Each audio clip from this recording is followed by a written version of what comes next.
All right. That one went way long. Way long. Let's get this all pulled up. And then close that. Close that. Where'd my spreadsheet go? Epic. Found it. Cool. That should be there. And then I can present my screen. Share screen. Share screen.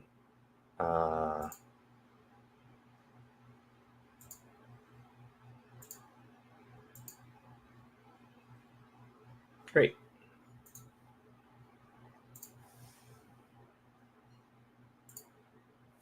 Perfect. Okay. Fido, what are you linking? Oh, new game coming out. Cool. So the goal today, welcome in everybody. The goal today is to, as I catch my sock on a nail in the floor.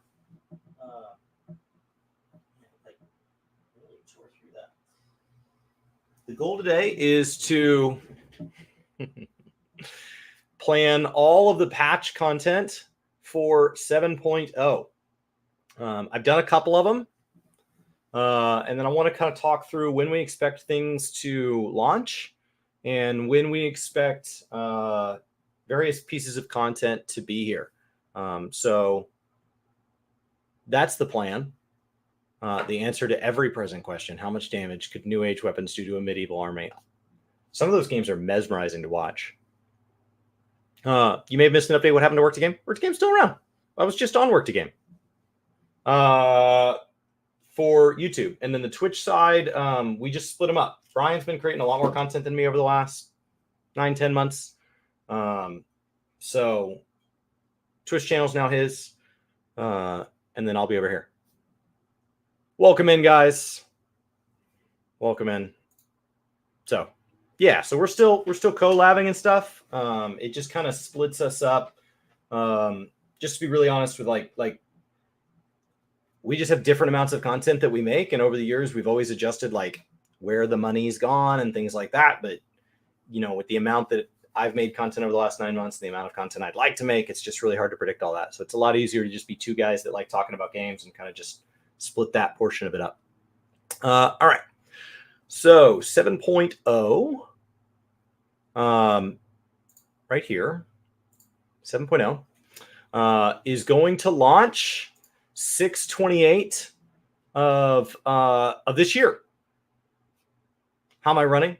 Do I still run with the dog? I'm running a lot. Yesterday, my run was, let me pull it up so I get the exact mileage for you. Yesterday, I ran 11.16 miles, and I did it all on trail. So it took me 3 hours and 13 minutes, but I was sitting for 7 of that because something was wrong with my new shoes. So right around 17 minutes a mile. So I'm a little slow on trail. I need to get a little bit faster, but yeah, I'm running about 40 to 50 miles a week right now. I think this week is scheduled for 47, and the next week will be my first week above 50 miles. So it's a lot of running. We'll see if I get all that mileage done, but that's what's on the schedule. It's easy to schedule it, harder to do it. But welcome in, guys. The goal today, and I just realized the whole reason we're over here. Are you still running? I can see chat, but you guys can't see each other. So the reason we're here on Streamlabs is so that I can highlight things. So I'll try to be better about highlighting and get back in the habit of this.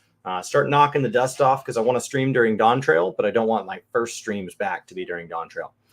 So Dawn Trail is going to launch on 6/28/14. Keep in mind the spreadsheet, just so that we're following a consistent set of rules, is always the date that it launches in North America, that it is available the earliest. Because when you pay for a subscription-based game, I think it is fairly reasonable to believe that everybody's going to go ahead and pre-order expansions because they're going to want to be in the game, right? So when we pick dates, if there are multiple dates that could be interpreted, that's how we're picking a single date to put in the cell. Oftentimes there's not multiple dates for a patch, but just so that we have some consistency in the spreadsheet, that's what's happening. So for anybody that hasn't pre-ordered, that's what you need to do before June 28th. I think that 7.01 is going to be 2 weeks after the official launch, which means it's 18 days because it needs to be on a Tuesday as opposed to early access does not. So I think it's going to be 18 days, but Chili reminded me over in the collab stream that there is, they mentioned possibly kicking the raid out 4 weeks instead of 2. Where would I find that? Like, is that something I can find? Was that a statement made in a schedule, or was that a statement just made offhand by Yoshi P? It sounds familiar. I did not take note of it at the time, so I don't have a reference point for it. But do we believe that the first raid is really going to take 4 weeks? Because that changes this schedule.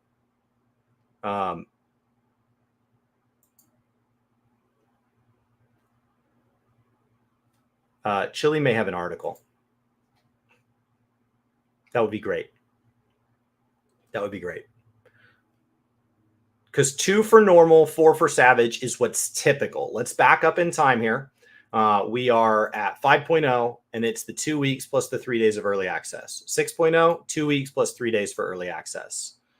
Firmagirl just thinks it was in a live letter, and he just said something. Chris agrees with that. That means we would have to go find it in like translation. All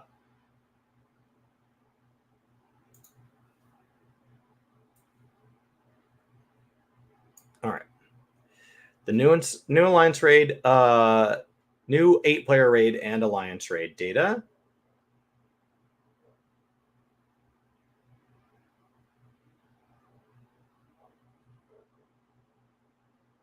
For those chomping at the bit to handle, they have not shared when Savage is coming. It's always 2 weeks behind. Coming after 7.0 lands, that's fine. That's not weird.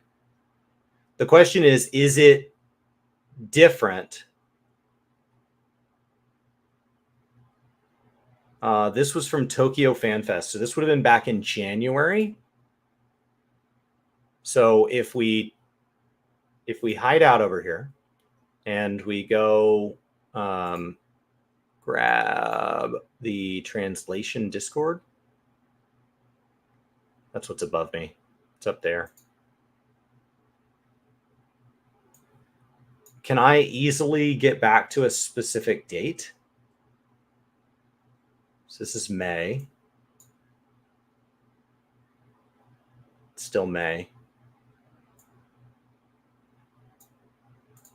Oh, it said it right there? Did I miss it? Oh, crap.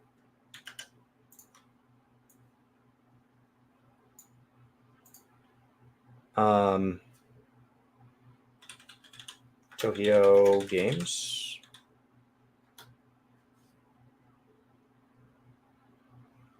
Because it was Tokyo Games Fest, right?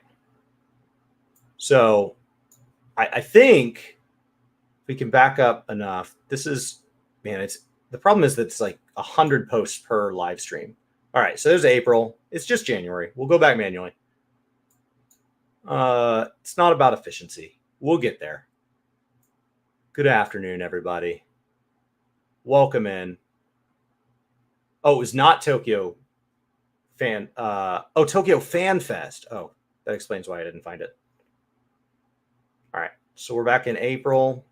There should be a gap where he didn't do a lot of streaming. The lead up to this launch has been really delayed, so we've had some bigger gaps than is typical. These are, I think, community streams. So that's what's kind of polluting the feed here.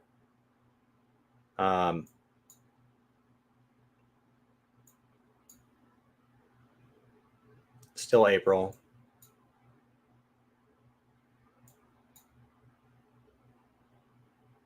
When was Tokyo Fan Fest? What is this? Shenanigans. This was not a stream I watched. I was not a part of whatever this was. There's so many images. All right, there we go.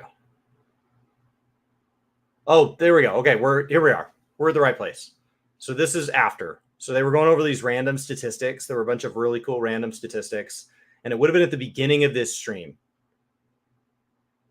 So scheduled for Dawn Trail release. All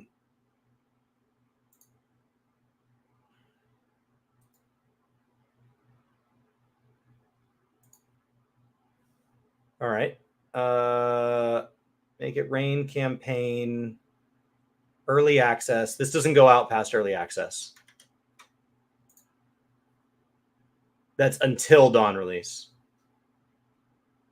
But I was hoping for something that would go out after Dawn Trail release. This is right. This is the right place, I think. Okay, so we're going to talk about all of our graphics. Man, the graphic stuff is so long. They have spent so much time talking about the graphics. Like, I hope people are excited about it. I think the grass detail looks really good. That's the big thing for me. Dawn Trail lineup. Okay. 7.0 graphics updates. Fido searched directly for raid and week and didn't see anything. But it would be helpful. It's going to make a big difference in what, because they're going to want us to be able to beat Savage. This segment was at the beginning. This was the tabletop RPG from Tokyo Fan Fest. If any of you guys watched that, and then we started. So we think it was like right at the beginning. Dawn Trail benchmark announced. Is this the right one? April? Oh, I'm in the 14-hour stream. All right, we'll go back even further. We'll go back even further.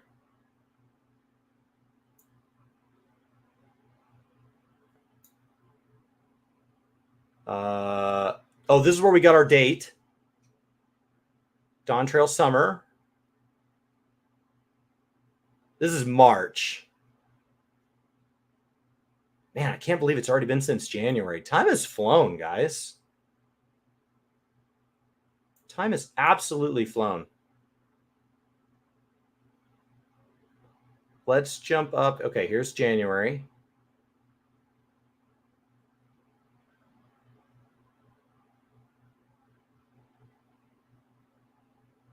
These are panels. So it would have been before the panels because they opened with the live letter, right?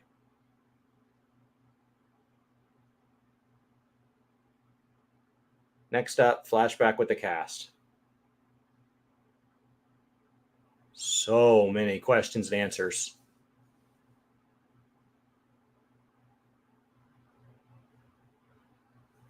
Just click that. Oh, you sent me a direct link. Well, it's okay. Well, now I'm here. Look at all these Q&As. Like, I would love for this to be easier to go search. There we go.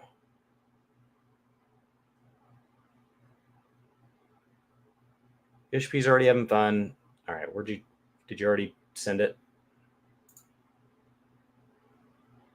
After, before. I can just click that. It'll take me there. Look at that. Look at that. Okay, that was neat. All right, so they went over the locations first.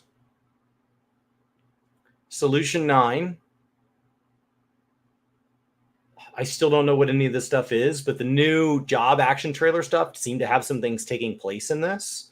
So like they definitely used this scenery. There's our jobs, core battle content, dungeons, duty support,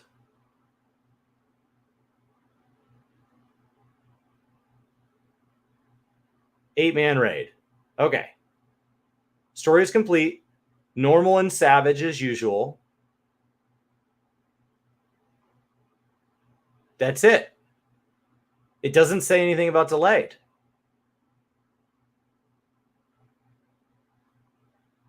Normal and savage as usual. So it would have to be in something like what Chili said, where it would be delayed. So when it comes to the release date, the regular version of Arcadon is coming 1 month after 7.0 lands. But like, where did they learn that from? Like, where did Fanbyte get that? They haven't shared when the Savage version is coming. So like, where is that sourced? Like, is this the source?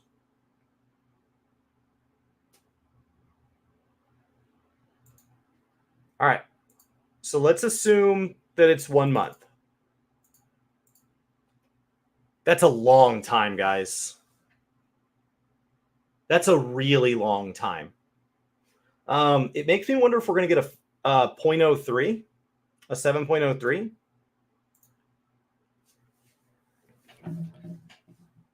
Because it feels like a misunderstanding that Savage is coming a month. Like, not to like immediately discount Fanbyte, but it feels like saying that Savage raiding is coming a month after expansion and saying the raid is not coming till like for Savage raiders until the Savage dropped, there is no raiding. Kinda.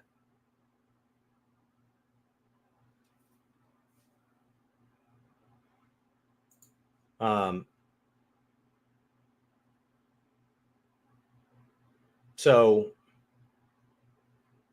pinned comment is the moment of FanFest announcement of the raid. Oh, there's a pinned comment inside that channel.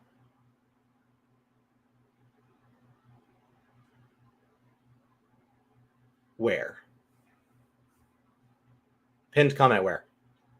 Oh, on Twitch. Okay.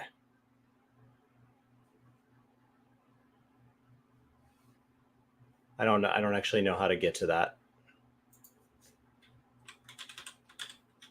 I'm using this new broadcasting software and it like puts me off. Calm down. All right.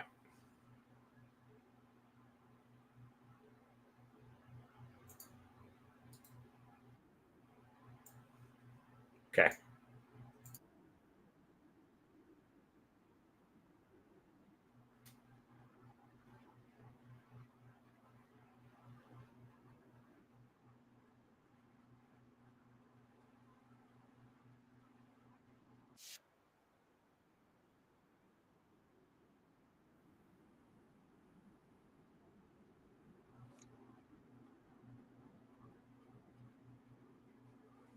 Did I miss it?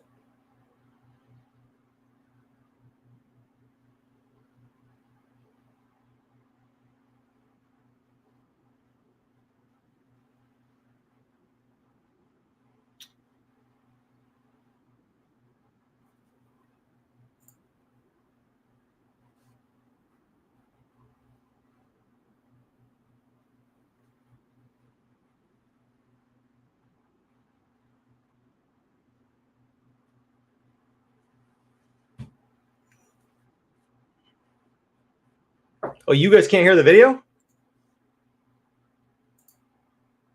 How do I do that? How do I fix that? Audio. Is there a way to change that? Oh, no. There is sound. You don't hear anything. All right. Well, we're going to switch off this broadcasting software. We're going to switch off this broadcasting software for next stream. I was trying this out. What I like about it is that I can do stuff like this, and I can highlight. Chili says that it is at 146.38. All right, so I'm going to come in here. I've got sound. You don't have sound.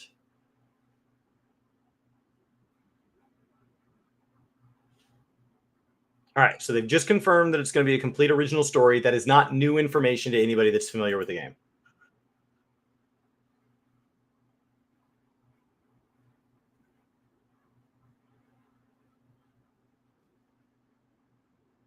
Okay, of course we'll have the normal mode,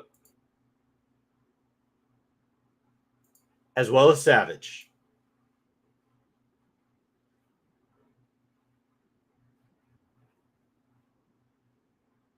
It's just Japanese right now.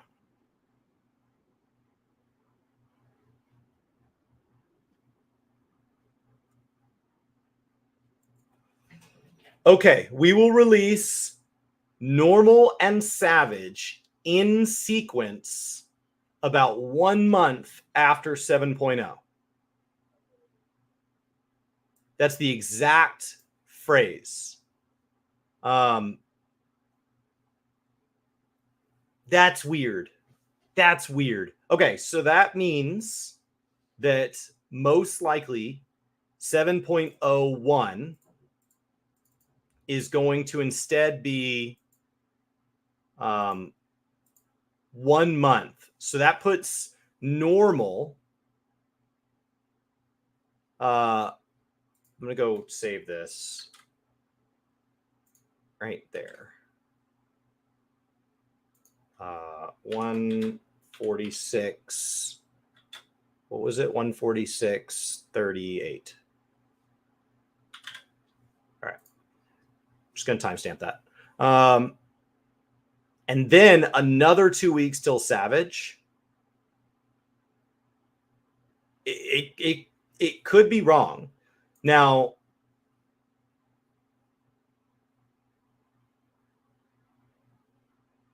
because if Savage releases 1 month after 7.0, the statement is still true. Historically, the way this would work, guys, is we would have 2 weeks from the expansion until the first raid drops. And that is because it is a separate story. It is meant to be cleared at max level, and they don't want anybody feeling like they need to rush to get to the first raid lockout, because that raid loot is valuable, right? And so you don't want to have people wait on raid loot because they were enjoying the story and feel penalized for that. So they kick it out 2 weeks for the normal, and then they kick it out another 2 weeks of normal for the Savage, so that Savage Raiders really feel like they've gotten to go dabble in everything else. Everybody's gotten a chance to kind of settle in. Okay. It could just be translation. This implies, however, that we would get a 7.03, and it would just be Savage. And I would put that on August 13th.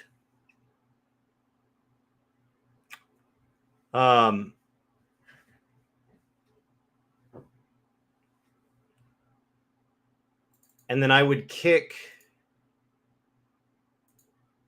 7.05 out to the 27th of August. That's a long time. 5.05 was released 32 days after the expansion. 4.05 was released 33 days. 3.05 was 34 days. 6.05 was 32 days. You could tie the Savage to the half patch. You don't have to separate it into its own patch. So that would be an option. And welcome in, everybody. This is where I'm going to be streaming anything that's not like collaborative. So collaborative stuff I'll leave over on Work to Game. But anytime it's just me on screen, we're going to be over here. We're going to be on Gaming Kinda and Gaming 2 Kinda over on Twitch. So welcome in, everybody. And then there was another question about the media tour earlier. I was not invited. You'd expect me to have more from the media tour. Keep in mind, there's not been any published public date on when the media tour embargo will lift. But the media tour this year, there's 3 media tour dates, and there's physical travel involved in that. So assuming Yoshi P wants to be involved in all the interviews. So based on the past, so that would be JP was just getting started at the time of the last live letter.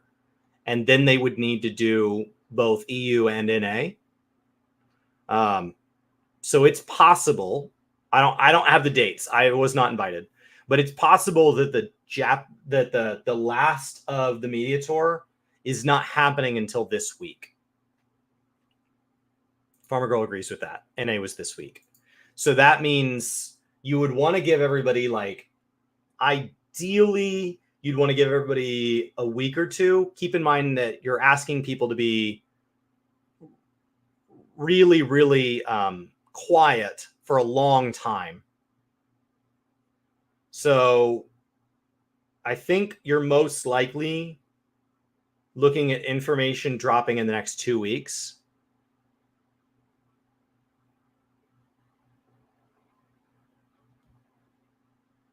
And then knowing that there's a live letter on the 14th, I would expect the embargo not to time with it, right? From a marketing standpoint, you want it to just be like, you want the month of June to just be news, news, news, news, news. So if the live letter is on the 14th and they've already revealed the job action trailer, then the embargo is likely before the 14th. So you're looking at sometime between the 3rd and the 10th. I don't know what day of the week they would want to set an embargo for, but you're looking at an embargo date between the 3rd and the 10th. Logically speaking. Yoshi will be in Berlin next week. Did EU go last? I don't know who goes last. Is he at NA now? JP was last week. NA's this week. EU's next week. All right. I think that's a fair prediction. So that gives okay. So let's assume it's going on right now. So NA is going on right now. So JP would be next week, or EU would be next week. That would give the EU people, let's give them 1 week. So let's put it between the 7th and the 10th. Yeah, give them a chance to make some content. 6th and 10th, something like that. 5th and 10th. 5th and 10th is fair, right? Because you want to give them some number of days.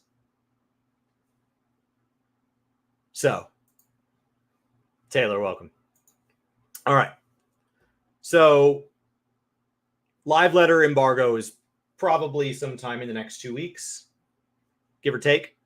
And that will come out with the media tour embargo, and that will give us all sorts of new information to go over. More importantly than anything that we learn from the tooltips, because honestly, until you can play the game, it's just speculation. There's going to be guide makers and like Discords and stuff working over like what optimal rotations are. But outside of the people that like to theory craft on optimal rotations, not knowing necessarily the gear to come with it, but large, decent speculation. What's exciting about the media tour is an insane number of interviews go live. Historically, he does anywhere between like, let's say 20 and 60 interviews. And those are going to range from people who are not currently playing the game and don't seem to have a really good grip on it to experts that have been around the game and have interviewed him dozens of times. People like, but not limited to, Mr. Happy. So you get a wide range of questions where you have questions that were all like, whoa, I know that one. Yes, you know that one, but other people don't. And keep in mind, sometimes people ask what sounds like a question we already know the answer to, and we get a new response. Something that historically maybe Yoshi P's always said no to or has always said yes to. All of a sudden, his tune has changed because the technology around the graphics update or whatever. You're shocked Rookery didn't get to go.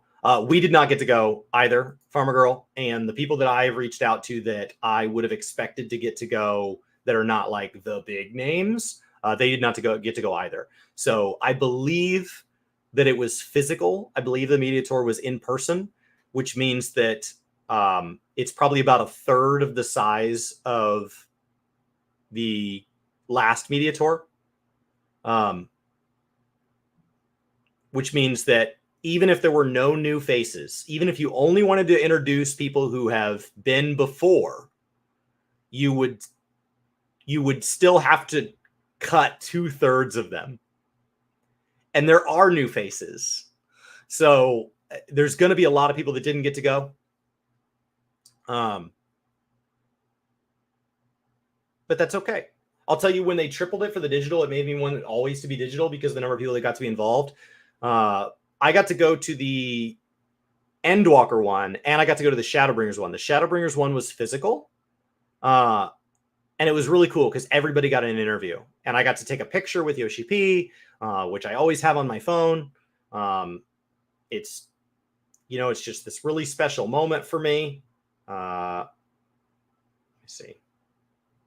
There it is. It's going to blur it out, isn't it? So that's me and Brian with Yoshi P. And so like, I'll always cherish that, but the selfish part of me cherishes it, but it's not scalable. So the digital one I actually liked a lot more because they got to have a lot more people involved. Boris thinks that they're going to focus on larger media outlets. I know some people that work for media outlets that were not invited either. So I don't know how they picked. It is serviced not by Square Enix. Media tours just in general. Also conventions in general. We're speaking really generally here. So we're talking not just about Square Enix, but Blizzard and everything like that. Typically, when you have large press events, when you're building up to a launch, your full-time dev studio, very few game studios are big enough to have onboard staff that are event planners.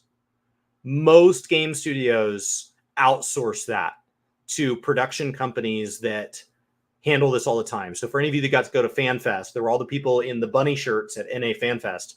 Those were convention workers. They were not Square Enix employees because Square Enix doesn't have enough English-speaking traveling convention servicers to do a convention every other year.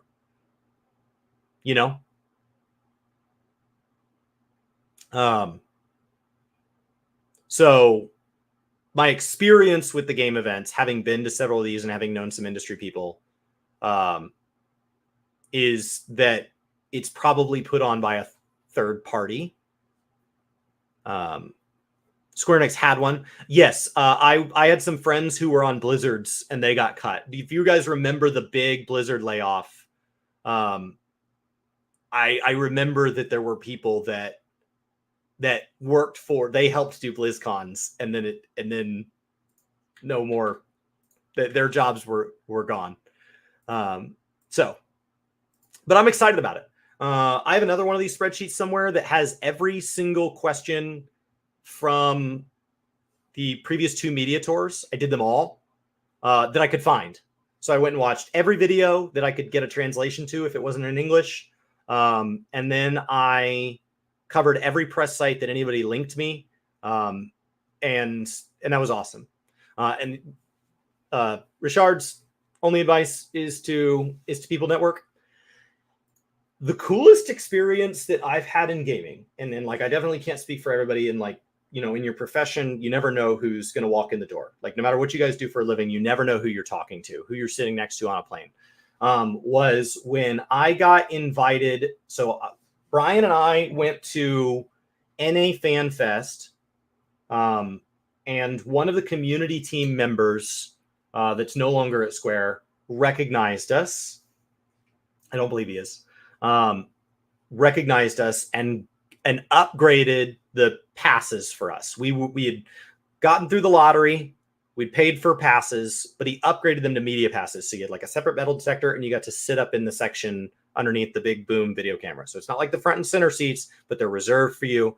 And I remember sitting down and like behind us was like Larry's are, and like his laugh is just so uniquely his. And I was like, oh my gosh, that's Larry. And then like there was Mr. Happy, and then there was Heal Me Harry, and there was just all these people that like I spent all this time watching, and we were new.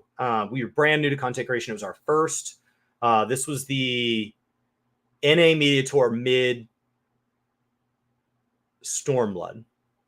It's our first media tour together. Brian went to the Heavensward one. I did not. Brian's gone to all of them, except the most recent one. And so, and then this nice lady sits down next to us and she goes, oh my gosh, you guys are Chris and Brian. I love your content. And she was a Blizzard employee. She got hit by the layoffs, but like there was a while there where we had this connection to Blizzard that came from a Square Enix event where we were there as Square Enix creators. So like the industry is just not very big, and no industry is. You know, I have a job outside of streaming, and like you never know who's going to walk in the door. You just don't know who knows somebody. I was talking to somebody the other day, and they regularly go to dinner with the guy who owned my company before it went public. Like how could you predict that? Like that's what a peculiar person to know. All right.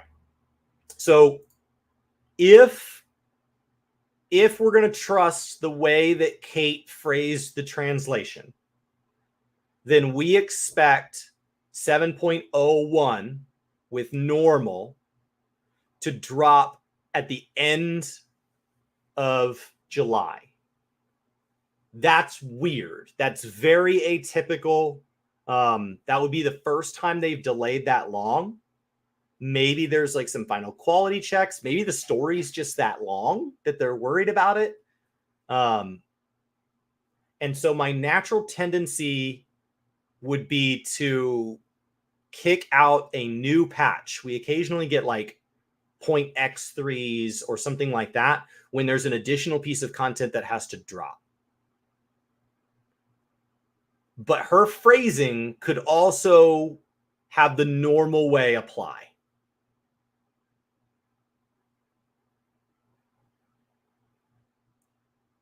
Because if I do this and I kick it out and I create a .x3 patch that's exclusively Savage, the patch notes are literally just Savage is dropped and new gear is dropped and a new mount is dropped, which is all stuff that comes from Savage. So it's an entire patch that is Savage based. Then that kicks the half patch out to being 2 months after launch, which I think is really unfortunate after an expansion that's already 269 days since 0.5. And more importantly, a lot, like it took us 245 days just to unlock this Savage. And then we had to wait like another 6 months. So like it would have been over a year for it's going to have been over a year since Savage. And 14 always gaps out the Savage players. It does. I don't think putting an ultimate in a 0.5 patch is a good idea because there's a lot of people that really enjoy ultimates when they are at the cap level because that's something special within the battle system.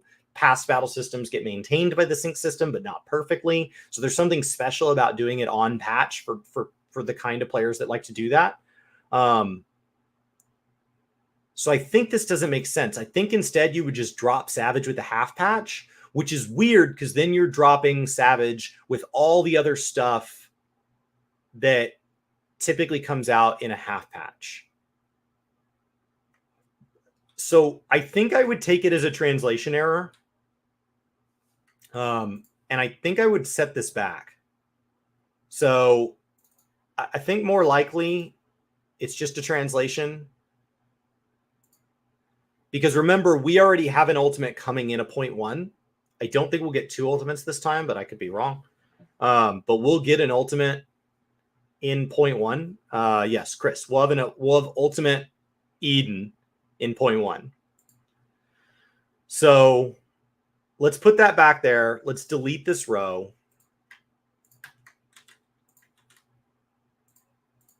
Okay. And let's go kick this back up 2 weeks.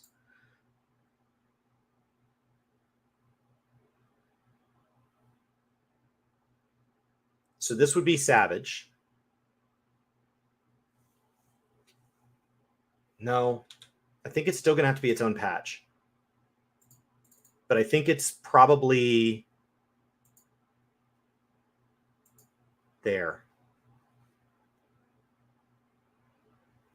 And so I think Kenrick's right. I think we're going to take Kate's phrasing as translation phrasing, and then it will be staggered for a total release of 4 weeks, not staggered beginning at 4 weeks.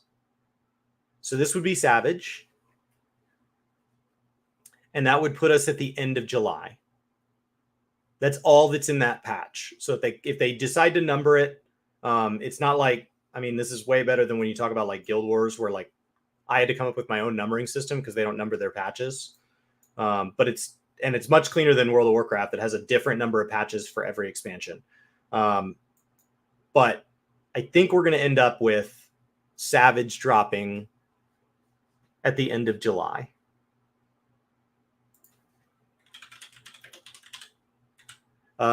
These patches are also a really great time for them to roll out any needed fixes that are not urgent, but do need to be fixed based on the expansion.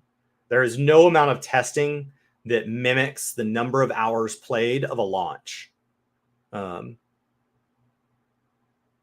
know, so that it's not going to happen. Like you can't, the first hour of the game being live, there can be more experiences of that first hour than were tested by just a ridiculous scale. So after that, we would go to the half patch. The half patch, historically speaking, is about a month out, give or take.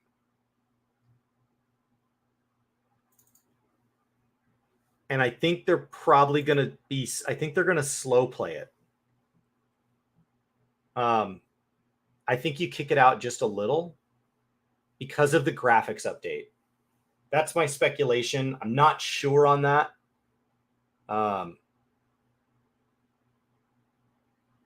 There's a logic to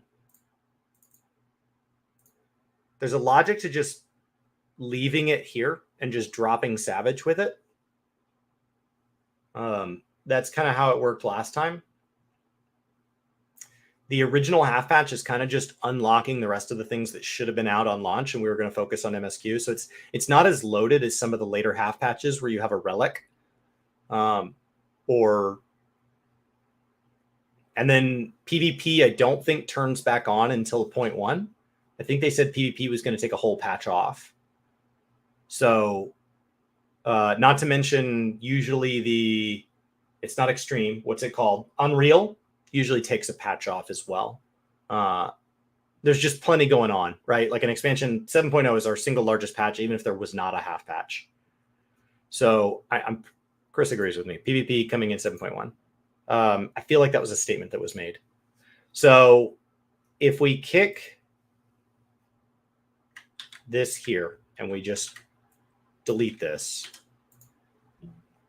then there's something really interesting about post Endwalker patch scheduling.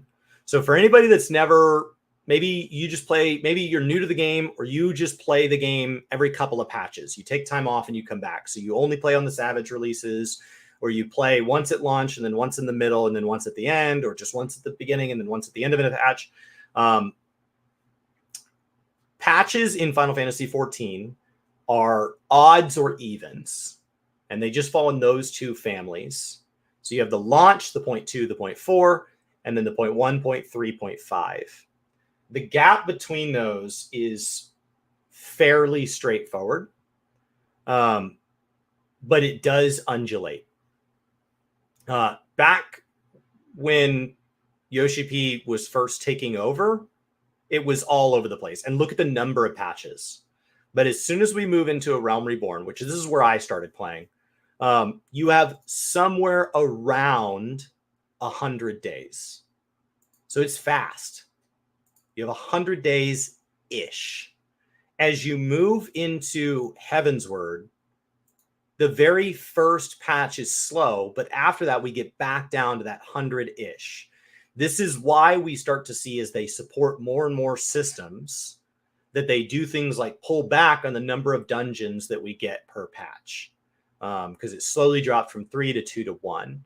As we move into Stormblood, it starts to become incredibly consistent. And I think they find that like 112, 114 day range, that extra 2 weeks, is really healthy for the pace of the game for the players. So you have 117, keep in mind early access, and then 112, add a week over the summer, and then back to 112. Then we get into Shadowbringers, and they aim for that again. They aim to repeat it. So 118 days, 117, and then COVID hits. We all lock ourselves indoors, and we lose time. Square Enix was not set up to do work from home. They're an incredibly secure facility. My understanding, I've never been to Japan, but my understanding from the handful of people I've spoke to that have is that even taking pictures of the Square Enix building and stuff, that security will ask you to like move it along. So we have a big delay of 182 days. We know this delay is unintended because of Moogle Tombstone events. Moogle Tombstone events began with the Hunt for Philosophy, and that was launched 29 days prior to Shadowbringers. And then these are named after the tombstones in the order that the original tombstones were released. So philosophy, mythology, soldiery, law, esoterics, that's the original naming convention. So we can predict into the future every Moogle tombstone's not only time, because it's always prior to a patch, but also its naming convention, because it's following the past, and it will never catch up because it's a set distance in the past. Well, we don't get a new... Wait. Do we get a new tombstone every patch? Or is it every other patch? It will catch up, won't it? It did every other patch? Now I'm getting in my own head. And yes, to anybody that's visiting Japan, there has been an immense cultural issue with people taking advantage of a culture that is not as brazen. We get new tombstones every raid patch. So we will catch up because we're getting them every patch. So every Savage patch gets a tome, and every patch gets a Moogle tombstone. So we're going to have the same issue that WoW Classic has, where you need to find a way to invent, or you need to plan on it taking multiple loops. All right. And there was a patch, 5.4 did not have a Moogle tombstone event. Now, these are 29 days, 24 days, 29 days, 92 days prior to patch 5.3, and patch 5.4 did not even have one. That is because very likely 5.3 was originally scheduled for roughly 29 days after May 18th of 2020, but they kicked it out. And the Hunt for Law went live anyway as planned because it was likely already done, and they shipped it. And we can see the same thing in live letter timing. If we pop over to the live letter sheet, you'll see the same thing where part twos of a live letter are very predictable, how many days prior to a patch, except when there's delays. If they have not announced the patch date, they will not announce it as a delay, but we know it's one because it doesn't follow the pattern. So 5.3 was hit by the stay inside, but then we get right back on pace, 112. Now, as we ramp up into the expansion, it is not wildly uncommon for the 0.5 patch to kind of do its own thing. It's a weird patch anyway. Savage gets unlocked. It's kind of a victory lap. And it's the only patch whose half patch also gets MSQ. So we kick it up to 126 days, and then we have a massive gap to Endwalker with an acknowledged 2-week delay, which we can also see in the Moogle Tombstone timing. That had been 392 days from the previous Savage, which we hope to never do again, but it is what it is. Like this is a game that has extremely talented players, but does not cater exclusively to their extremely talented players. And this is the one time in the cycle where I feel like Savage and Ultimate Raiders are basically told to go play something else. Everywhere else, they're told, enjoy it. If you really feel like you have to play, you see all sorts of things like Tank Cobb and all of that come out of it. But the only thing that allowed this to thrive was, keep in mind that during that 392-day gap, that's where we had things like a lot of the community stuff. When you talk about events like, but not limited to, Rich Cobb, that's where that comes from. As we move into the next expansion, there was a shift in February of, I think it was 22. Yoshi P had a looking forward over the next 10 years, and he talked about needing the pace to be something more sustainable for the devs. My phrasing during Stormblood was that this was really good for the players, but that doesn't mean it was good for the devs. And so he wanted to settle in to a set patch cadence, and he wanted to bake in 1 week of vacation every summer and every winter. And as we play out Endwalker, we see 130 days, 133. Look at that. It's right over the winter months. Boom, jumps up to 140. We're no longer over the winter months, back to 133, back to 133. We didn't take our summer break as expected. If you guys will remember, I predicted patch 6.5 would be a week later. I think Mr. Happy predicted it as the 3rd. And I got it wrong because I assumed we were going to get that other week that he had mentioned. And we didn't. So knowing that, let's put it back on 130 days. This puts patch 7.1 on the 5th of November in this year. And right before that, we have a Moogle Tombstone event. There's a Moogle Tombstone event going on right now, I think, too. That's 29 days before the patch. We just always assume 29 days before the patch. Now, then we will go over the winter months, right? And we will get to patch 7.2, so we kick it back up to 140 days, following the same logic as God's Revel Lands Tremble. I haven't even named my patches in here. And that puts 7.2 as 3/25 of 2025.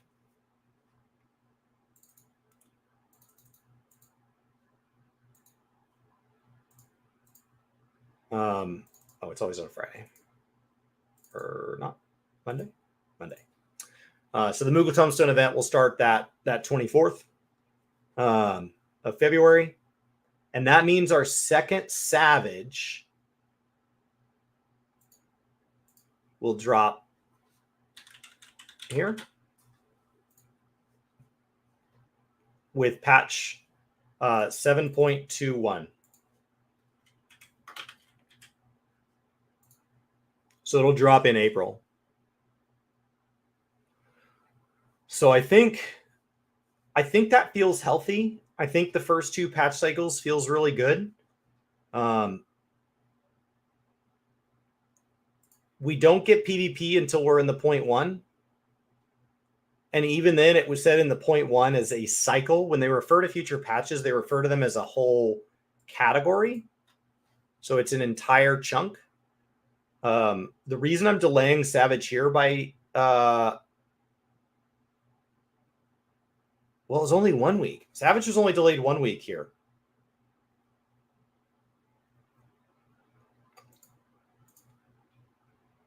So that would kick 0.1 back there. Savage began, so historically speaking, Savage was not delayed except for after expansion launch. So Stormblood Savage was delayed. Shadowbringer Savage was delayed, but Rise of a New Sun and Prelude and Violet was not. Echoes of a Star and Futures Rewritten was not. but buried memory and what's the name of patch 6.4 was. Those were delayed by a week. So I think that puts it here, right at the beginning of April. So you should be able to beat Savage. You hardcore players should be able to beat Savage before you file your taxes. For Americans, tax day is on April 15th. As we look out to the half patch, keep in mind the PvP seasons are not so perfectly synced. You have the seasons, the competitive nature, and then you have the tombstone part, which is a very similar naming convention. One is tied to the patches. The other is tied to number of weeks. So it happens a little faster. So that should be there. So then 7.18 would end up 21 days after April 29th. So that puts it in like May. Okay. And then the Moogle Tombstone event.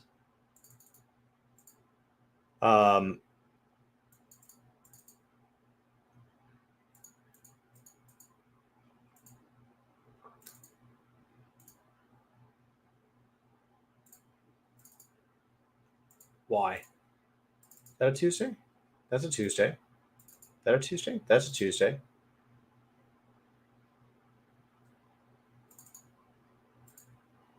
What am I doing wrong? There it is, 133. Okay. 3 days of early access. So that puts patch 7.3 August 5th.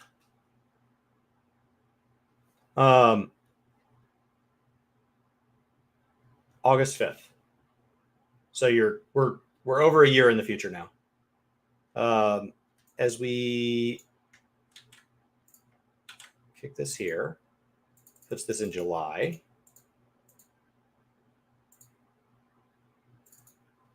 Monday. Moogle Tombstone event releasing on the 7th of July.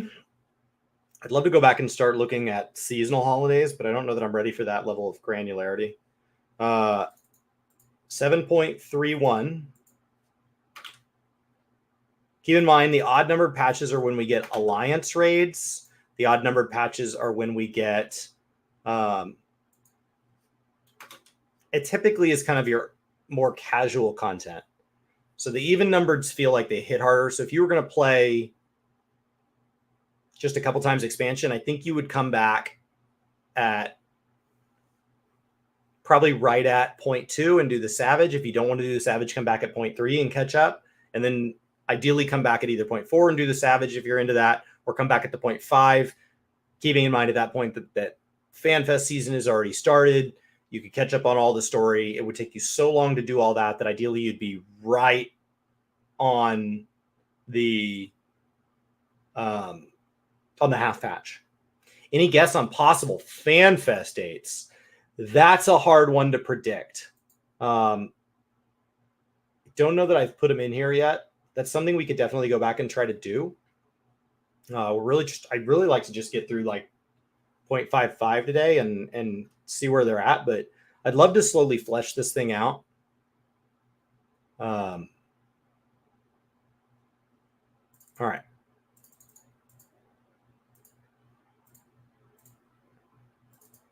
I have that protection on there so I don't ever accidentally delete something. So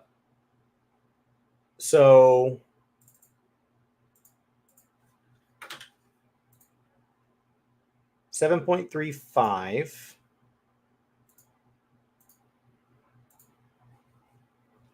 half patch. Now the odd numbered 0.8.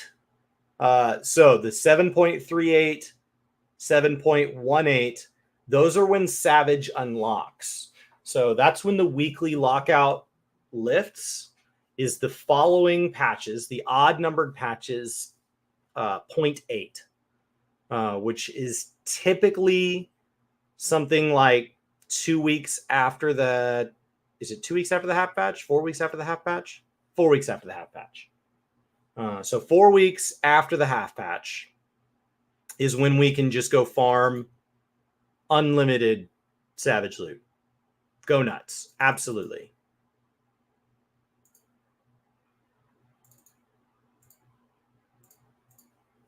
So October 7th is when we can farm the 0.2 stuff. I really need visuals to go with all this. So that should be Savage unlocking. And then that puts our next patch 0.4.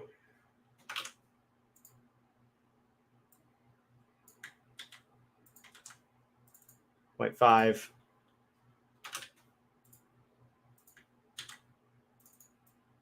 And 8.0. That's the goal today.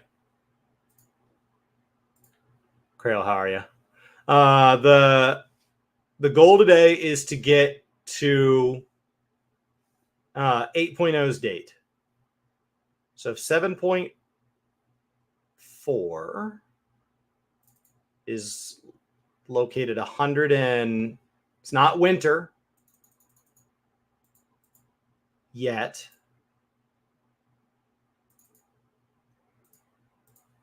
I think it'll be December 16th. I think it'll be December 16th.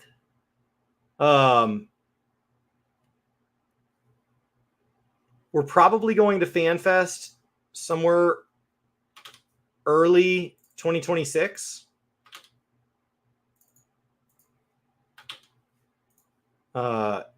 If I had to guess, I think that's far enough away from the holidays that it would be fine. That would put Savage. No, that would put Savage on the 23rd. That's a dick move. Okay, so what do they pull to avoid that? If they kick it back a week,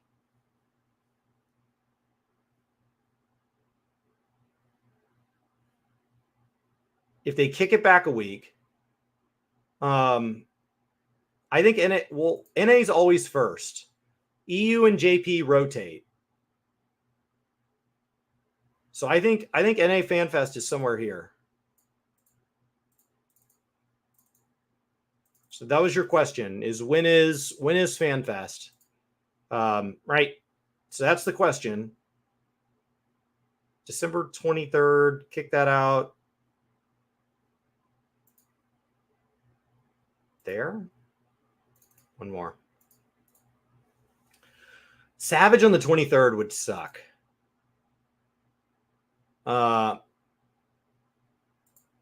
Historically, it's much closer to BlizzCon, which is around November, if there's ever another BlizzCon. So historically, FanFest, like, it shouldn't have been in the summer like this. That was weird. I was really hopeful we were going to get a 0.6 and just reset everything, but it didn't work out. All right. So that's going to be like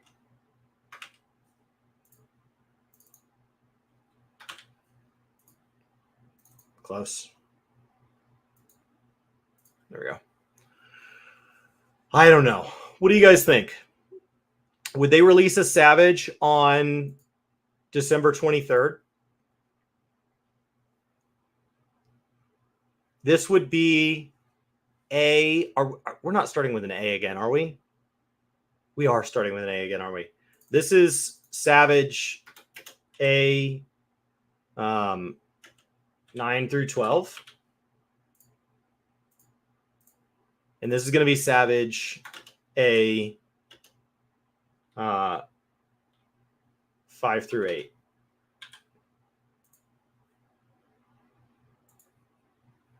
Like, could you imagine them releasing a Savage on December 23rd? Because we had one in Shadowbringers, and Yoshi P said never again. But he also said he'd never do another expansion where he released 2 damage jobs. So never means not under current conditions with current known limits. So in the past, when did we get? So we got 2 damage jobs in Stormblood, right? Dancer and Red Mage. And he said, we're not doing that again. There has to be a core role. So then we added Red Mage Samurai. Thank you. So then we added Dancer. I always picture Dancer for Stormblood because it was the Dancer in the freaking trailer. But it's not a Dancer. Then it was what? Gunbreaker Dancer? And then Reaper Sage. And now we're back to 2 DPS. So I don't know. You don't think you would release Savage around Christmas again because of the bugs and community issues around Savage. Alternatively, the problem is that if he kicks it out, let's say they take their winter break before it launches, right? So if we kick this out to December 23rd,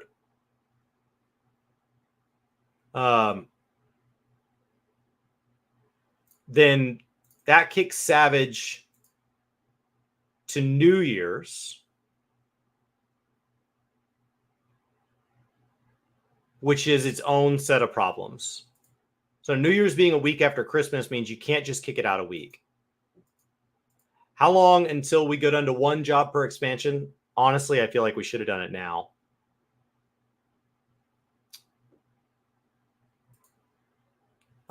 Richard is, does the fan base play other games? So yes, they do.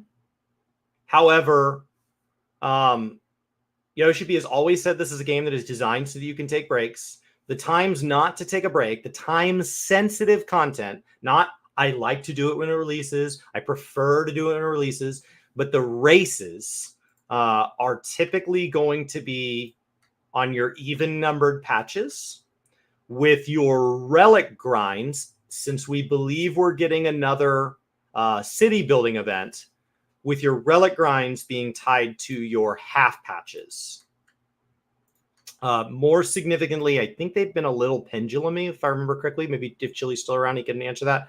So 7.25 and 7.45 being big time sinks. And so that would mean, are they going to adjust their schedule because of other titles? And the answer is traditionally no. The answer is that traditionally, Final Fantasy is just, right? It's much closer to a train schedule where it is what it is. And if your event lets out and you miss the train, so you have to wait an extra 20 minutes, I can't help you. The train schedule is what it is.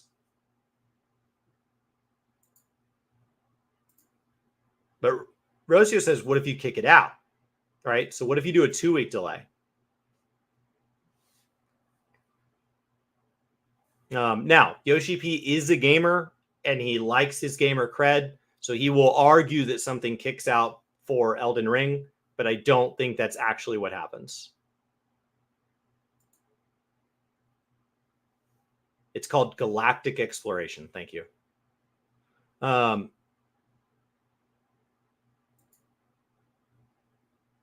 So historically, our patches just land when they land, as opposed to something like WoW, where their patches are so all over the place that it feels more, and I haven't even put in the rest of Dragonflight yet, but it feels more like all over the place. Like, look at this here. I have a sheet for this, actually. So this is just everything in here so far. So World of Warcraft had an 800-day expansion, a 674-day expansion, 784, 714, 807, 614, 821, 767, 735. And then now that we know War Within and we can estimate, like, now that I think we have a War Within release date, I should be able to add that. So, like, they're all over the place, as opposed to The fastest expansion for Final Fantasy was 661, and the longest with COVID was 889. So it's just much more predictable. It's much narrower. So you end up with like, and a lot of that's because they do a consistent number of patches. WoW does a raid for every patch except when they don't. 14 does a raid for every other patch always. So like what a patch is more consistently defined within 14. WoW had 4, and I even had expansions with only 2. So it's hard to predict how long an expansion is. So like I just don't think Final Fantasy is the game that's going to try to dodge other games, as opposed to World of Warcraft can be a little more strategic about that. And that's because if they delay something now, they have to delay everything else. So I'm working through this in order, because if they delay this Savage, it delays 7.5. If we delay 7.5, we delay 8.0.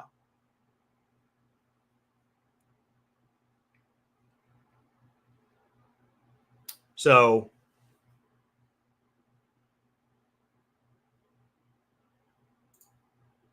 I think is the longest. I think it's 938 days, because they're trying to undo the damage COVID did. Yeah, 938 days. So that's my guess, Richard. Like I don't work for Square Enix. It just looks really predictable. And it's why I built this spreadsheet. So this spreadsheet, for anybody that's just tuning in, they weren't here for like the origin point of this, because this has been built over many streams. Each stream usually only inserts 40 to 100 cells, but it's got pages and pages of this. So as we go look through these, where this spreadsheet came from was we were having a stream where we were trying to just like answer common community questions and trying to answer them ideally objectively as much as possible. Ideally answering them from the standpoint of like, this isn't how I feel. This isn't how you feel. This is just what it is. And a member of the community asked me, why does Final Fantasy always feel better than World of Warcraft for the amount of content they give you, or something like that? It was some almost inflammatory question. It was effectively saying, tell me why Final Fantasy is better than WoW. Prove me wrong. And it wasn't meant that way. It was a member of the community that's always a little more open to discussion. But the question came across really one-sided. Like the answer already had to be Final Fantasy is better than WoW. And so my question was, why does my time in World of Warcraft feel like it has so many more ups and downs than my time in Final Fantasy, where I never get quite as maximum excited or addicted or whatever word you want to use to describe my relationship with an MMO, but I also never have the lows of World of Warcraft where I feel lied to and deceived and ripped off. And what we found was, like, emotionally, at least anecdotally, my story with World of Warcraft, having played from I joined World of Warcraft Christmas of 2004, and I joined Final Fantasy Christmas of November of before 2.1, right here. So I was not there on launch day either time, but real close. And I was not a 1.0 player. So why does that feel? And anecdotally, just for me and some other people here, there is this feeling of burnout that you get in World of Warcraft, and there's this feeling of rush that you get in, like, I've got to get it done because you're trying to get ahead of the curve, or you're trying to get something that's still relevant or whatever, just because like you're afraid the groups are going to go away. Is that in World of Warcraft, especially as they started to add dailies and weeklies, Patch Gap felt like, now I have this daily and weekly set of chores, but that set of chores has to last for varying amounts of time. So it's not like do it for 2 weeks, take off for 2 weeks, they'll introduce another one for 2 weeks. Like it's not like this up and down. It's like I have to stretch content for an amount of time I don't know. So they're putting varying amounts of jelly in the dish, and I have to spread that jelly over an amount of bread that I have not been told in advance. So sometimes I'm given a lot of jelly, sometimes I'm given a little jelly, but I don't know, am I putting that jelly on 3 pieces of bread or am I putting that jelly on 10 pieces of bread? So there are times where you feel like the jelly's just getting spread really thin, even if there was a lot of jelly.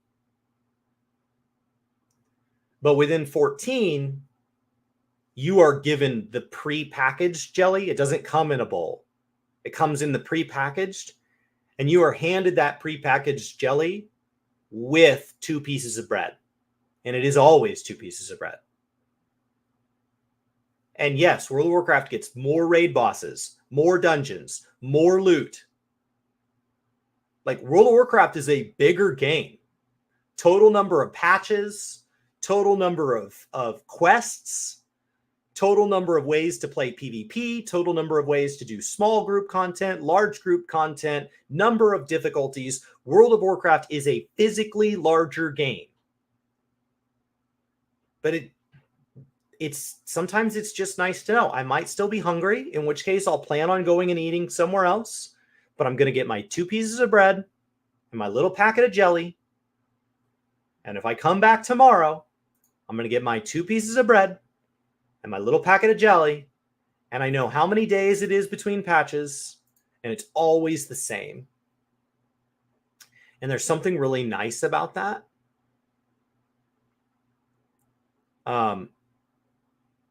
Because you can always take a break. And you know when you come back, there's going to be 2 old pieces of bread and 2 new pieces of bread. And they're each going to come with their own little packet of jelly. You know that.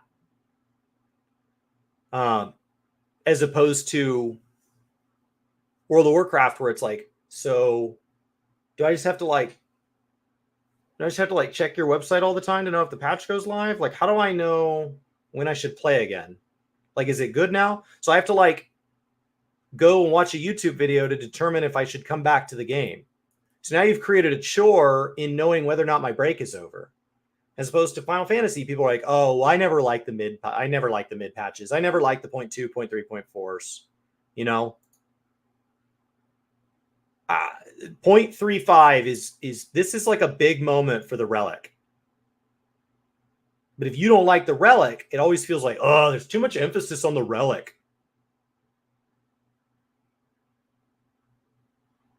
So it's really easy to say, oh, it's the 0.3 patch. Cool. I'm going to go take a break. And I can just tell you, you're taking a break for the spring releases. So pick up a game that's on sale that came out over the winter that you missed. And that's what you're going to do during the 0.3 cycle. And Final Fantasy will be here when you get back. Well, I'm not a Savage Raider, so I'll probably come back for the Alliance raid in 0.5. Awesome. We'll see you in October. Don't worry about it. We'll be here. So generally, the communities, it just calms down the drama. Because some people go, oh, they're never going to release that. What if they don't release the last Alliance raid? Well, here are your Alliance raid dates. So if you love day 1 Alliance raid, I got to get this date in, but if you love day 1 Alliance raid, that is what it is. So do we get a patch on December 23rd? Or do we get a patch on the 16th? I said something important there? Which part? I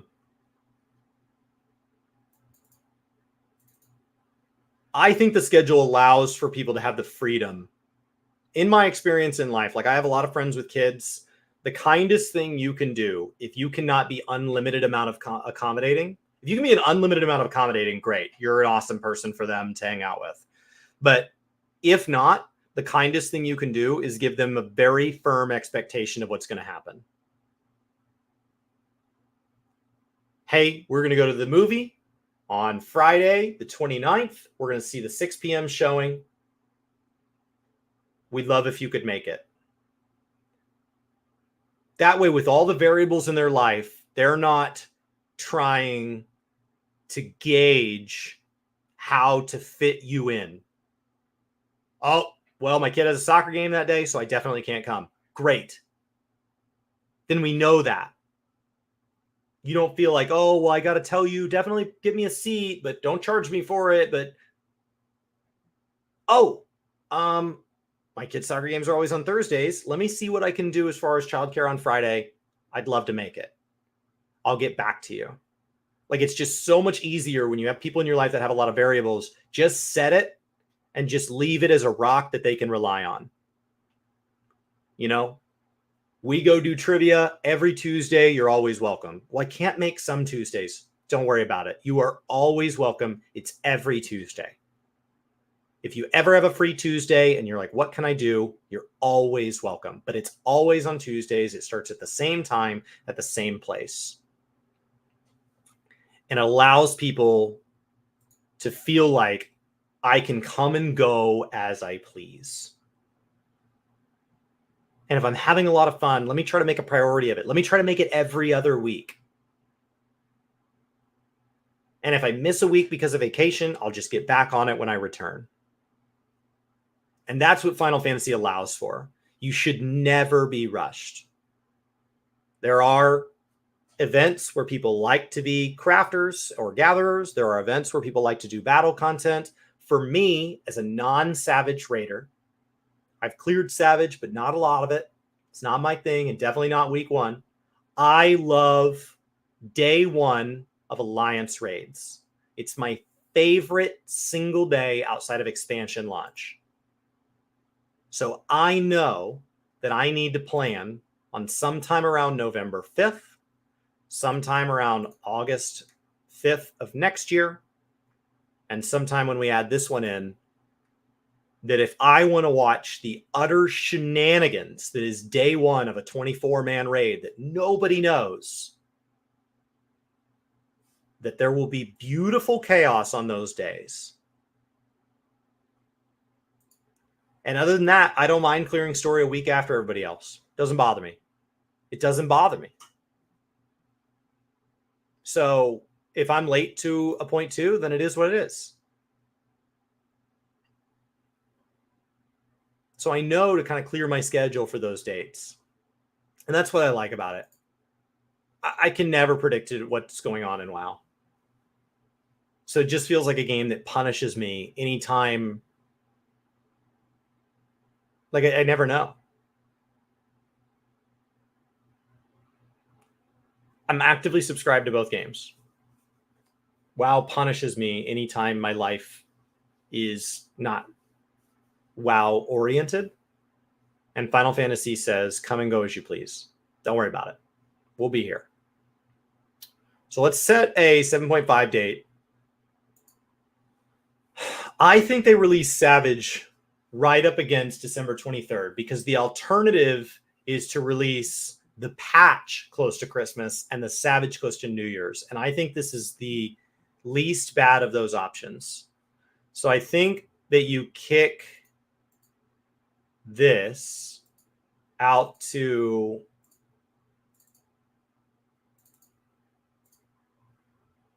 and I think you take your winter break late. So I think you kick it out to May. Because you didn't take your winter break here, right? I don't think their winter breaks are set around like a Japanese federal holiday or anything specific. It's just a generalized idea.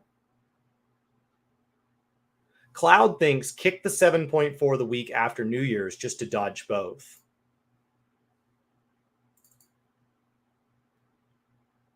So you could set the patch way out here. That would be the longest patch cycle they've had besides an expansion patch cycle since COVID. You could alternatively take a summer break, which they said they were going to do last time and they didn't. So you could kick 7.3 out a week, and that would allow you to set the 30th. But then you would have 140, 140, 140 all in a row. And that's 3 breaks. Like, come on, guys. We can't only be taking breaks. Because that just starts to be a 140 patch cycle. And the 130 cadence was what he wanted.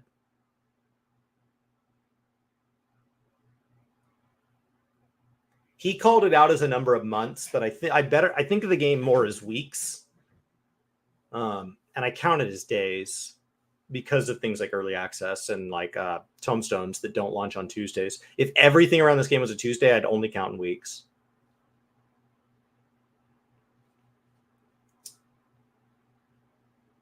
So I feel like that was right. So you could kick out 1.1.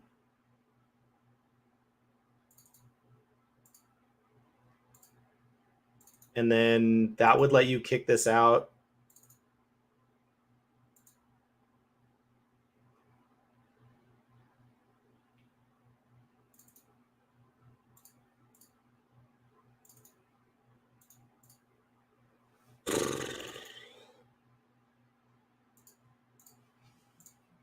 They were just so good about that patch cadence last time.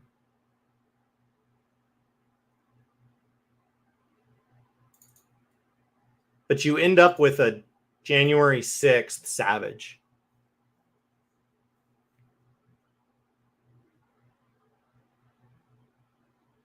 Which is fine. Having the Savage stay 2 weeks after the patch would fix this. Because it would give them more flexibility on that.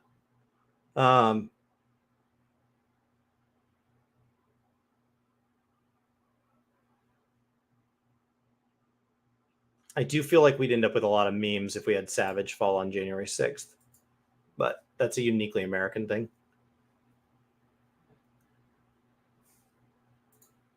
All right. Kicking out due to Christmas and New Year's has a precedent. Shadowbringers did it with 0.2. No.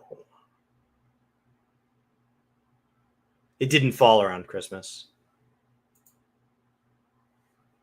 0.18, Savage unlocked.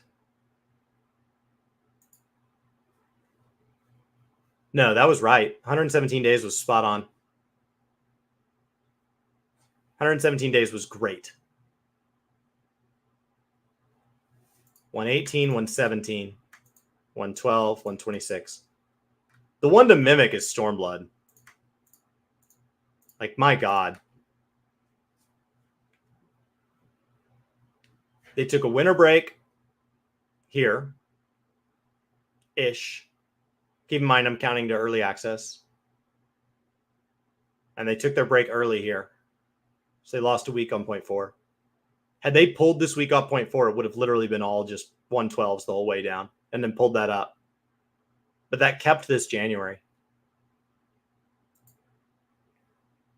Stormblood, like, I understand that internally it was not sustainable, but Stormblood was flawless as received by a player. There were a lot of people who didn't like things about Stormblood. I get that. But, like, for quantity of content and the pace at which it was delivered, Stormblood was amazing. July 2nd was Shadowbringers launch day.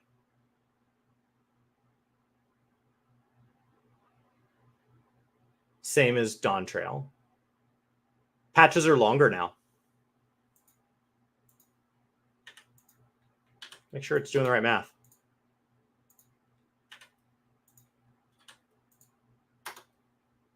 Yeah. Patches are longer now. Patches have an extra month over Stormblood. And Shadowbringers was in between.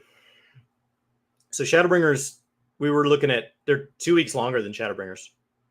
So those 2 weeks just add up.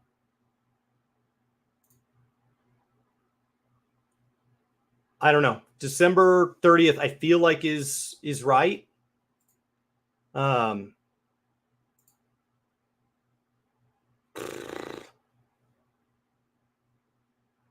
This feels the most right so far, but it implies that we kick 0.1 out. Where does that 0.5? There. And then the expansion's been utterly unpredictable.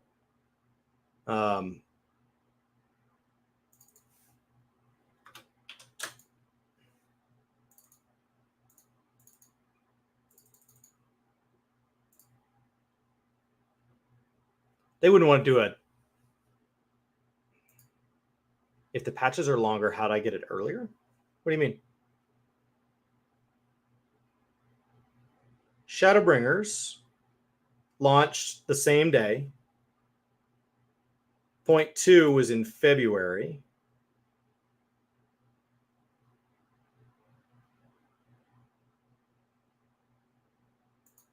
Point two is in April. Because we're looking at 0.4, not 0.2. 0.4 is the issue. In Shadowbringers, 0.4 was... No, 0.4 was released December 8th. So it's later. So I'm arguing it's later. Keep in mind, 0.3 just utterly rocked the boat. 182 days is preposterous. You should never be stuck with content for 6 months in a live service game. I mean, you are paying people for regular content. And so, like, if you're going to go 180 days, then like you should be paying month to month, and you should be unsubscribing if you run out of things to do. And for the majority of players that don't consume all content in MMO, you're going to run out of things to do. And WoW does that regularly. WoW regularly has gaps of 6 months, and that's why their players get burned out. I mean, Legion was largely received very, very well, but Draenor's frustrated. But keep in mind that people went into Draenor after over a year since the last significant content dropped in Pandaria, and they were hungry. And they consumed 2 patches, one of which I don't even think got a raid, and then had to wait over a year again. So, like, even if Draenor was objectively good content, it didn't stand a chance in a gamer's perception because you were paying for like 2 or 3 years of subscription, and you really only got 2.5 patches worth of traditional content and an enormous amount of open world content. Like, Draenor had a ton of open world content. Which maybe that's why. Maybe the open world content cost that much to develop. It was an incredible amount of open world content. Draenor is huge. But you don't have the traditional stuff. You don't have that regular release. This like remix and stuff that they're doing, like that's all very clever. Basically doing Season of Discovery within retail. Very cool. Obviously needs to be balanced on day one, but as an idea, very, very neat. So I think that's it. I think the question is, where does 8.0 launch? And I think you kick it out to like, I think they like summer releases is the problem. So that's problematic. Like if you wait for warm weather, that's problematic. So do we end up with a spring release for 8.0?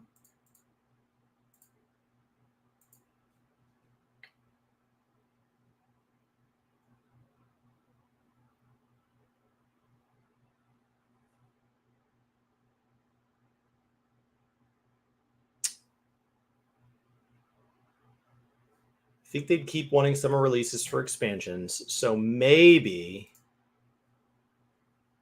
we don't get a 0.5 to expansion.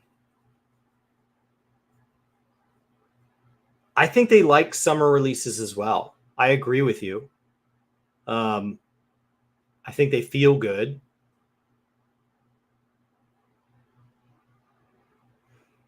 June's kind of been their favorite month. So I think 8.0.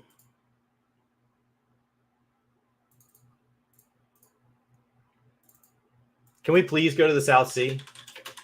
Can we please go to the South Sea? God, I'd love to go to the South Sea. I know, like, Synodic Scribe wants to do the elementals and do Gridania, and like I know there's a lot of lore writers that talk about, like, a lot of the lore creators talk about all these places we haven't been, but Mercidia and the South Sea Isles would be amazing.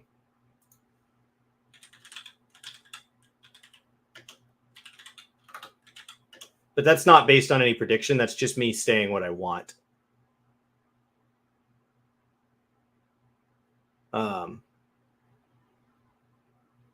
It'd be great.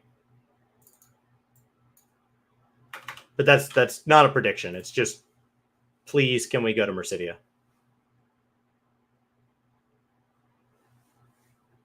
Or actually do Ilsabard.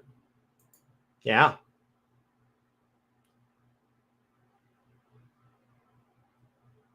Well, how long does this make this expansion?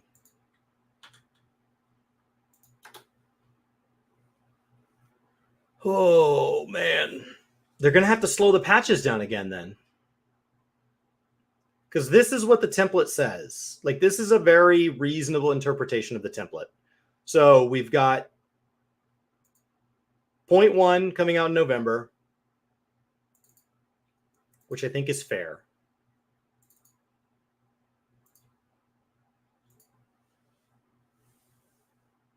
That does let them take their winter break a little early. And you could just as easily invert. So, like, you could move this back a week, and that stays in the same spot.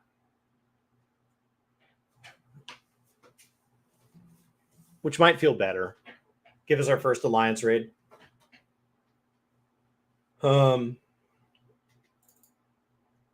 Then 0.2 launches in the spring, late spring, kind of that April time window. And then 0.3 in August. And then this is where it gets weird, is that we end up with a patch between Christmas and New Year's, which is just unfortunate. It's just a hard time for gamers to be gamers. Endwalker were launched in December, and they did not like that. Yoshi P expressed regret around that. 0.4 did it around Christmas. But they kicked Savage out. Right? Is that right? I think that's right. No, Savage wasn't delayed back then. It just launched. Savage wasn't delayed back then. It was with patch. I'm getting there. I'll keep up. 0.4, 0.2. I don't see anything else falling in December for major patches. Back in ARR, but that's not a predictor of anything. Okay. Maybe they do delay it. I think it's going to make people mad. I think if they delay it, if they kick it out, because they're going to announce it as a delay, and that would kick. This could kick out to maybe there. I don't think there's any way for them to get it to June without a gap, a big gap.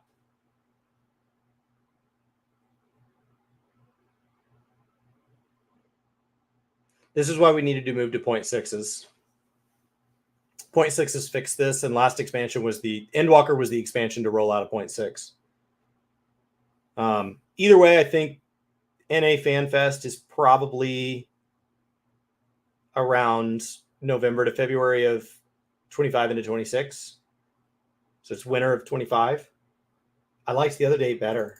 I liked this as the 30th. Savage is the problem. Well, I think that's it, guys. I think that's the schedule. March is too early for an expansion.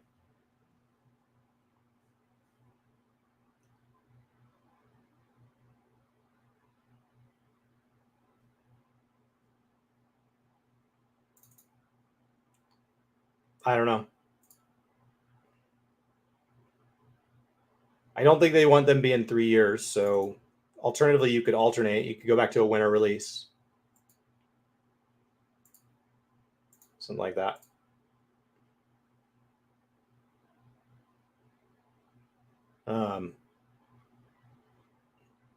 All right. Not firm on 8.0 date, but I think the rest of these I'm pretty happy with. I'm going to sleep on this and come back and visit it again and start fleshing it out. I think that's the play, guys. Does anybody else have any other feedback, thoughts, suggestions? I think this is right. So we'll go into the expansion in June. We'll be in 0.1 end of this year. Your next raid will drop next spring. I think that's right. Susano, thanks for hanging out. Fun to see somebody else kind of process this. We've done it a number of times now. The spreadsheets get a little beefier every time I do it. I'd like to do a couple more of these. I'd like to come back and flesh out, update the Moogle Tombstone ones. These help us predict what each Moogle Tombstone event has in it.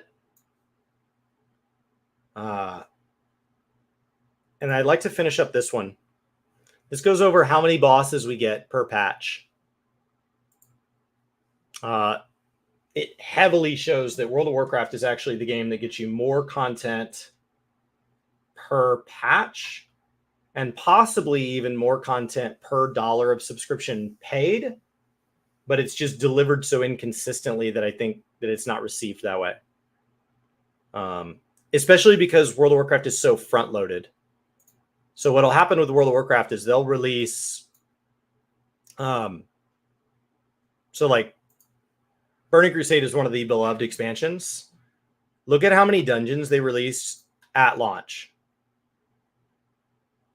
And then look at how many dungeons they released over the remainder of the expansion. Like, what is that? As opposed to, let's go back to like Heaven's Word, because that's metaphorically very equivalent. Your 3.0 dungeons, 3.1, 3.2, 3.3, 3.4, 3.5. So it's actually less total bosses. Some of these had 5 bosses, or some of these had 3 and 4 bosses. And when you got into heroics and stuff, like some of these, like the Botanica had 5. And then you had like random bosses that could only spawn sometimes. So like there's just so much thought that goes into World of Warcraft, and then the delivery is where I think they drop the ball. As opposed to Final Fantasy is run by a production manager that is just phenomenally good at his job. That's Yoshi P's most underrated trait, is that he runs a team more efficiently and more consistently. And like, I know that members of his team, they're still getting the flu or having sick kids or having a death in the family or having vacations they want to do, or they get married, or they want to move on to another part of their career and leave the company. Or a new hire doesn't work out. Like, he's having all those same things happen to him, but nothing stops the content from just being right where it's supposed to be.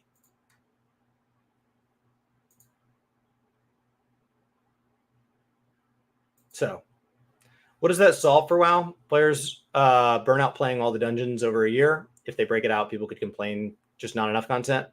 Well, some of that is also, there's a difference in the way we consume the content. World of Warcraft encourages you to run a piece of content a lot more times. So like tomes only have so much value in Final Fantasy. And once you're done needing tomes, you don't really run the current dungeons. And for a lot of players, because they get their tomes from other sources, they don't run the current dungeons more than once or twice anyway. So it's a choice. As opposed to in World of Warcraft, if you don't want to be a raider, like you're encouraged to sit in Heroics and Mythic Plus a lot. And I think that over the last couple expansions, them bringing old dungeons back and putting them in the Mythic Plus rotation is a huge step. One of the things that this sheet is, so this sheet is color-coded. And green means that that content is still available today in its raw form. So you have the ability to kind of sink down and do it through some form of world sync, level sync, something like that. Yellow means it's still technically in the game, but you are no longer capable of experiencing it the way it was experienced then. And so like Heroics, they just don't, you just can't go back and really do those. And red means it is no longer in the game at all. They built something. They took the time to create and balance and implement and release content only to delete it, which like Final Fantasy does with all their seasonal events, but they don't really do with their instance content very often. As opposed to World of Warcraft, when you get into like raid content, it's all yellow and red. So I can go fill out the rest, but it's all yellow and red. Nothing's relevant. So World of Warcraft has to get better about leveraging their library because they have a bigger total library of bosses and dungeons, but they only allow you to read whatever their most recent book is. Final Fantasy has a smaller library, but they encourage everybody who's never done it to try all of it. As a matter of fact, through MSQ with the dungeons, they force the average player to read all of it once. They have to run every MSQ dungeon at least once. So it's just a different way to teach content. So I agree.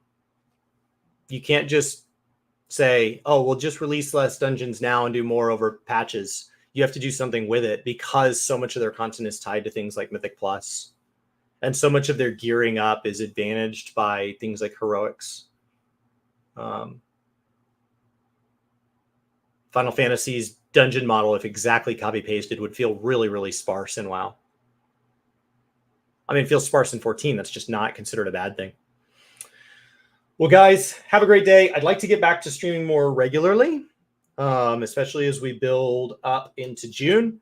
Over the course of June, the plan is to start streaming, let's say, once a week. Thank you all for being here. Thanks for those of you that hit follow over on Gaming 2 Kinda. That's my Twitch channel. I just renamed my old personal channel, and Gaming Kinda was taken. And then, yeah, I'd like to go back to posting some YouTube content over here on Gaming Kinda as well. Appreciate you guys being here. Some new faces, some familiar faces. I will see you guys next week after the show. After the show over on Work to Game. Take care.